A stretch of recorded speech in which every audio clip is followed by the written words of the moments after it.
diakuilah sebagai perintis, tapi sampai sekarang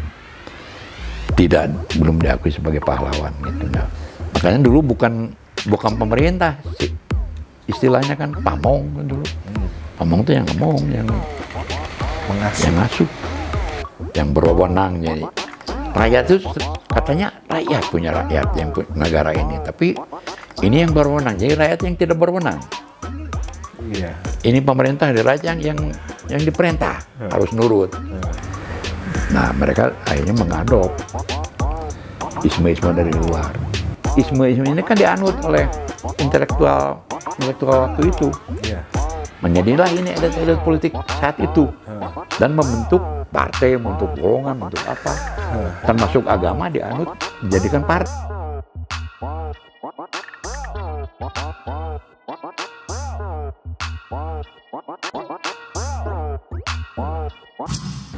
Waktu saya lahir, tahun 4 genapnya, nggak tahu tahun berikutnya atau kapan itu Bung Karno ke sini. Saya lahir di rumah ini. Oh iya, iya. Bung Karno nengok ke sini. Adil Puradireja sama Cokorda Sukawati ke Jogja, yang ngusulin ke Bung Karno. Kenapa kita tidak bikin negara serikat, negara RIS, versi kita gitu. Makanya kenapa negara RIS begitu cepat terbentuk? Yeah. Ya karena koordinasi ini. Dan mereka akhirnya kan ngebentuk ini negara bagian.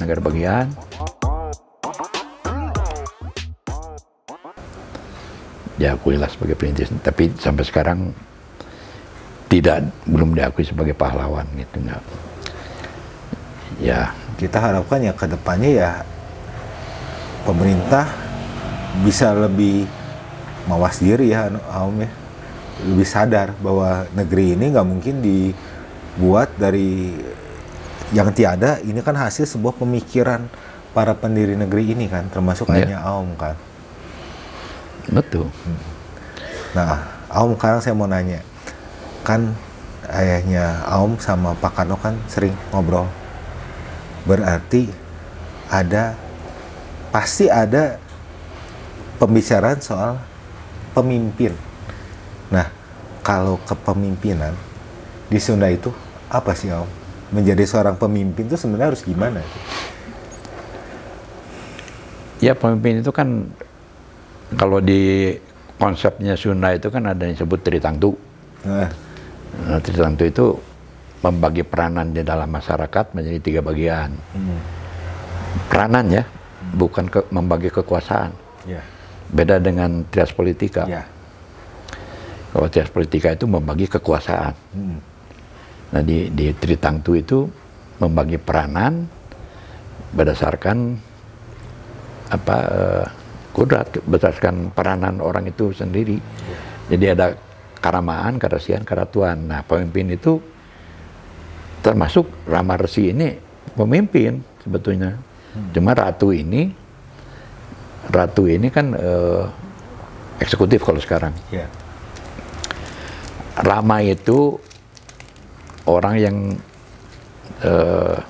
di dalam, sebetulnya Rama itu orang-orang yang paling dihormati di negara itu karena beliau raja yang lengser. Lengser itu pensiun. Yeah. Nah bahasa Sunda tuh kalau lengser tuh ke pinggir. Kalau lungsur tuh ke bawah kan gitu. Ke pinggir, jadi menjadilah Rama atau Resi. Nah ini kan 3 unsur ini refleksi dari 3 unsur alam. Ya Tuhan, alam dan manusia. Nah Rama ini refleksi dari peranan Tuhan. Tuhan itu yang maha asih gitu kan. Jadi Tuhan nu asih, alam nu ngasah, manusia nu ngasuh. Jadi ratu inilah refleksi dari peranan manusia ngasuh. Bukan memerintah. Jadi si raja atau ratu ini bukan pemerintah tapi ngasuh. Orang yang ngasuh kan lebih banyak berkorban untuk yang diasuh. Yeah. Daripada dirinya sendiri. Ya contohnya ayam, kan dia nyari ngasuh anaknya kan, ketuk-ketuk, dia datang anaknya, dia ngejari lagi, ketuk-ketuk. Bukan untuk dirinya. Nah sebetulnya para pemimpin itu harusnya begitu. Makanya dulu bukan pemerintah sih, istilahnya kan pamong kan dulu. Pamong itu yang ngomong, yang ngasuh. Nah, nggak tahu jadi pemerintah dari mana. Mungkin dari terjemahan dari government. To govern, mungkin to govern itu bukan pemerintah. Iya. Mengurus kan to govern. Kalau pemerintah itu kan garis komando, itu kan tentara. Ada yang merintah, ada yang diperintah. Iya. Nah yang diperintah ini nggak nurut, kan harus menurut semua ini. Makanya apalagi disebut penguasa, para penguasa yang berwenang. Jadi rakyat itu katanya rakyat punya rakyat yang negara ini, tapi ini yang berwenang, jadi rakyat yang tidak berwenang. Iya. Ini pemerintah dari rakyat yang diperintah, harus nurut. Itulah refleksinya jadi begini sekarang. Makanya dari istilahnya udah salah. Mestinya kembalikan ke dulu kan pamong praja. Pangreh praja, pamong praja, kan jadi pemerintah. Ya punten, mungkin apa dari tentara ya, kalau tentara sih sama tentara lagi ya silahkan aja kan begitu. Iya. Tapi kalau raja atau presiden atau apa menteri-menteri ke rakyat nggak boleh begitu dong sikapnya. Iya. Rakyat yang punya ya hargai. Nah itu kan menurut demokrasi. Demokrasi itu kan sistem demokrasi itu kan dari luar. Iya. Bukan asli Indonesia. Ya, ini yang disayangkan kenapa ya Om ya? Berarti kan kalau ngomongin di kita dulu ada Tritangtu, berarti kita ada budaya yang sesuai dengan negeri kita, atau yang disebutnya apa, ciri sabumi cara sadesa. Nah, semestinya kan yang kayak Om tadi, segala sesuatu tuh ada aturannya, silih asah, silih asih, silih asuh. Berarti konsep Tritangtu itu pun bukan di pemerintahan aja ya Om ya? Di setiap ini kehidupan. Hukum 3 itu ada.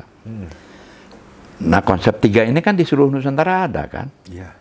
Di Batak dari Tulu 3 tungku sejarangan.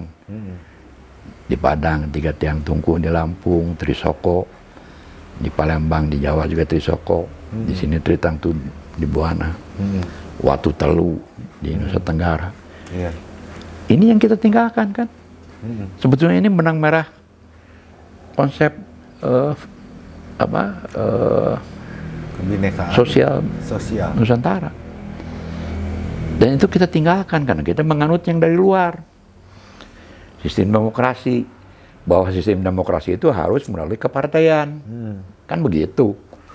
Nah kita tanya, dulu leluhur kita punya partai enggak? Zaman Pajajaran, enggak ada partai kan? Tapi jelas aslinya Gemah, Ripah, Lojinawi.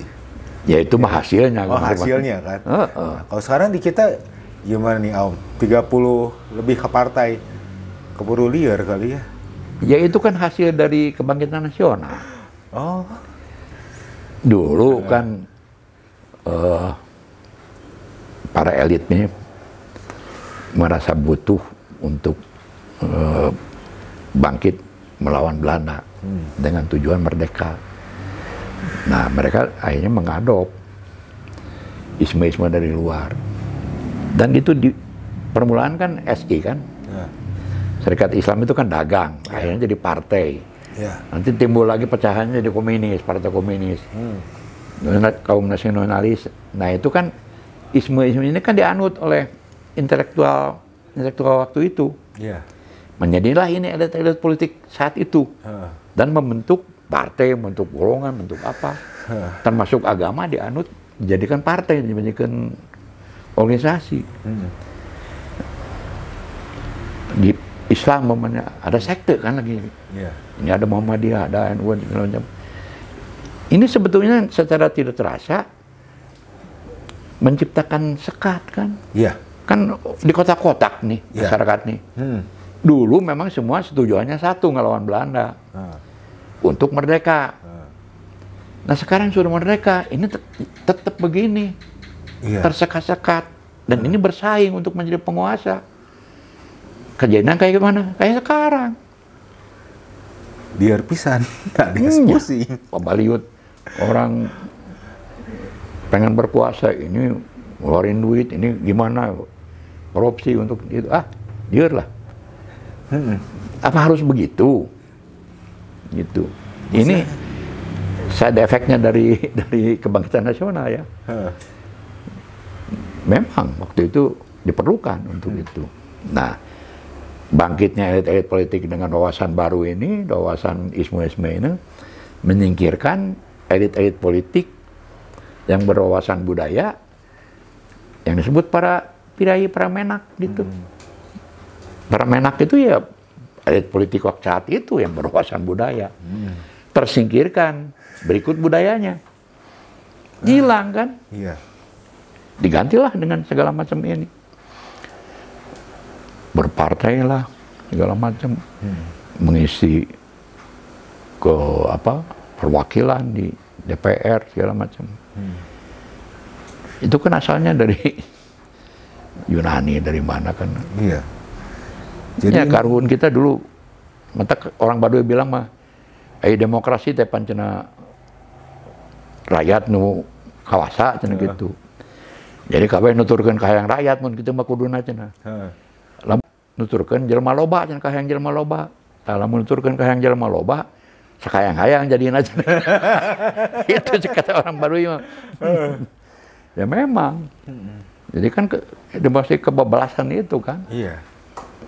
Nah, kalau kita kembali tadi ke Tritangtu dipakai lagi, diterjemahkan ke zaman sekarang,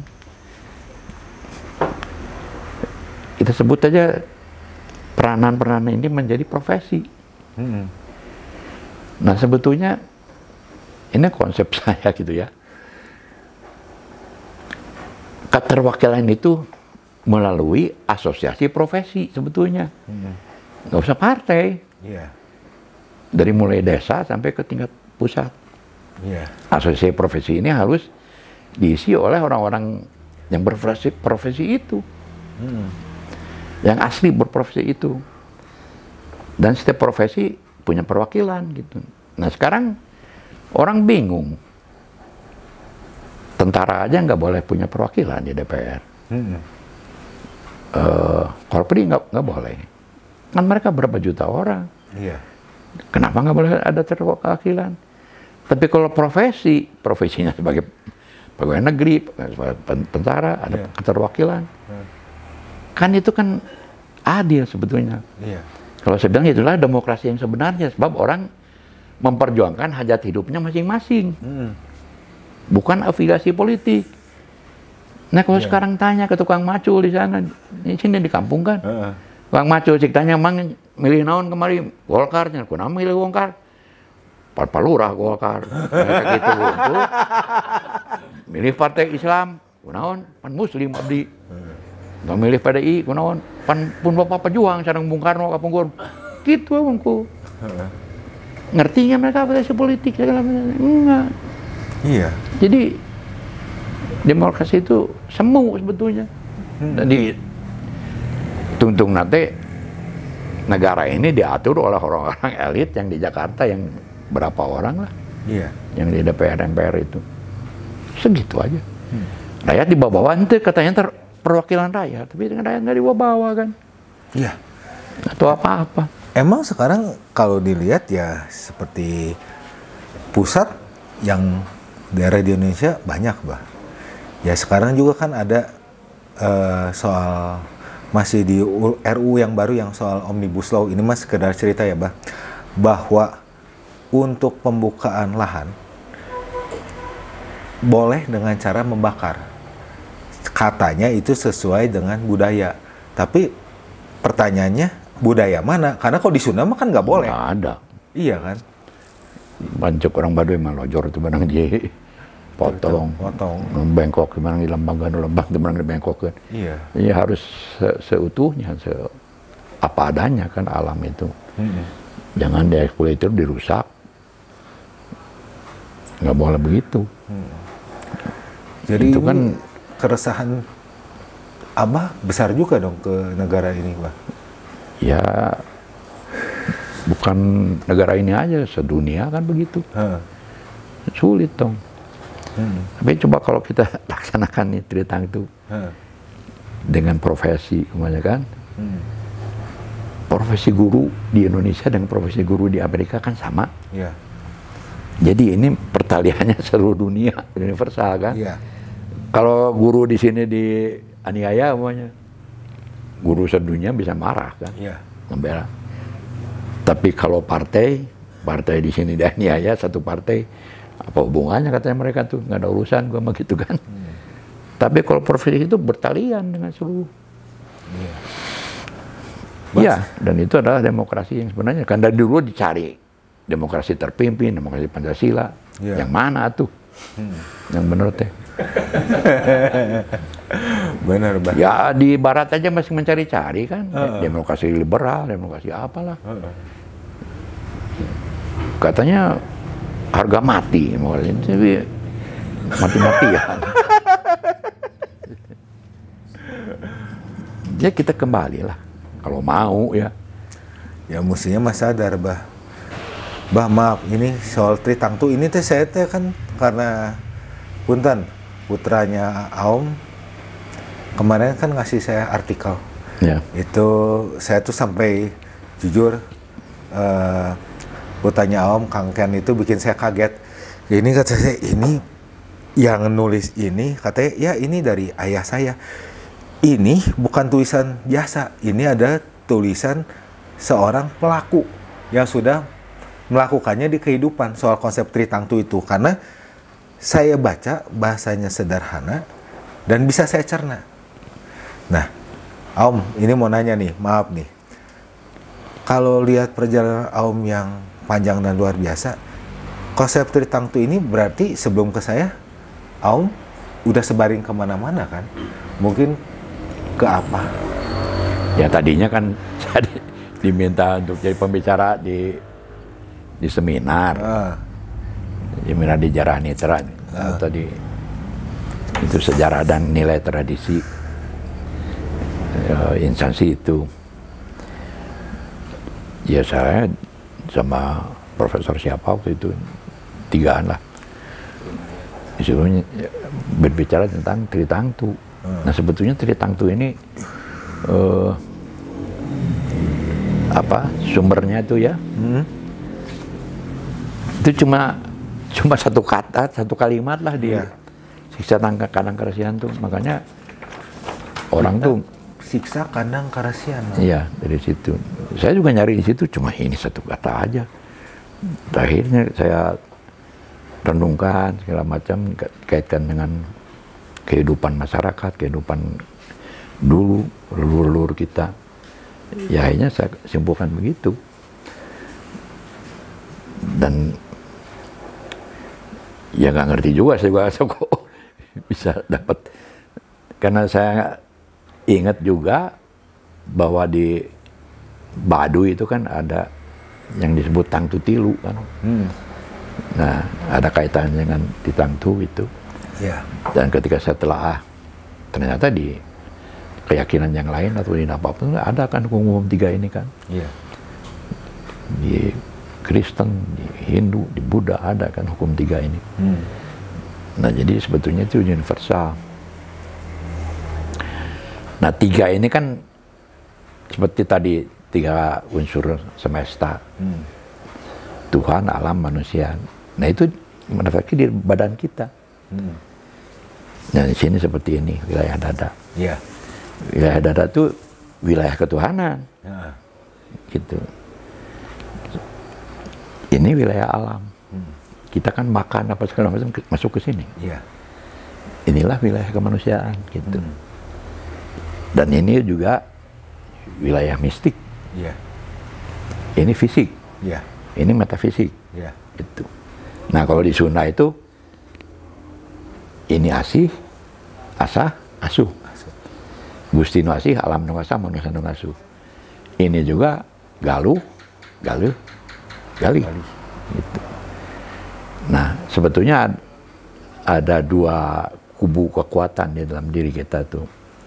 Ya ini sama ini. Di sini tempat titik ketuhanan itu, Tuhan memasukkan energi yang menghidupkan ke kita, menghidupkan kita, dan itu membawa kehendak Tuhan untuk kita masing-masing. God's plan untuk kita masing-masing. Nah nanti energi masuk, kita hidup kan? Hidup punya kehidupan. Kembali kehidupan gitu cuma 3 bentuknya. Pikiran, ucapan, dan perbuatan. Ini diatur oleh apa? Oleh otak kita. Yang disebut titik ra kalau Sunda itu. Nah, titik ra ini kalau dilambangkan yang merah di sini kan. Kalau di Cina jadi Dragon Ball, Manik Maya, sama itu. Ini yang merah di sini mata Buddha katanya. Sebetulnya itu yang memanage kehidupan. Tapi bukan yang punya hidup. Yang punya hidup Tuhan tetap energi yang Tuhan yang seperti energi dari Tuhan yang masuk ke kita yang menghidupkan kita.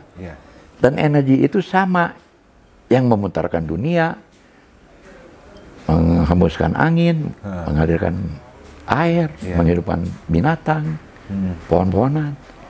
Jadi konsepnya kalau menurut Sunda Wiwitan tuh semua kabeh dulur aing. Termasuk makhluk-makhluk halus. Yang dihidupkan oleh energi itu.